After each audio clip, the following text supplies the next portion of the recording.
titira tayo sa 6-1. Kapag nag 5-1 siya mga boss, talo siya. 10-6 naman, talo ulit siya.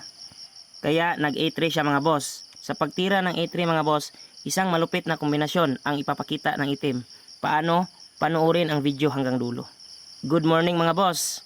Ito yung tinatawag kong the gaya-gaya moves in dama. Depensa tayo. Pag 416 ang kalaban mga boss, 416 din tayo. Gayahin lang natin. Pag 5-4 niya, 5-4 din tayo.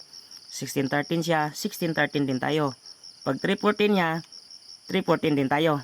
Napansin na ng kalaban na pagaya-gaya lang tayo, kaya tumira siya ng 115. So mahirap nang gayahin. Gayahin pa rin natin, 115. So sa ganitong posisyon mga boss, dito siya kumain. Kain tayo. 9-5 siya, 9-5 din tayo. 6-1 siya agad kasi pag nag 5-1 tayo, may padalawa siya dito mga boss. So siyempre, alam natin yon. So 10-6 tayo. Dito siya mga boss. Kasi kung sakaling magkamali tayo, titira siya ng ganito.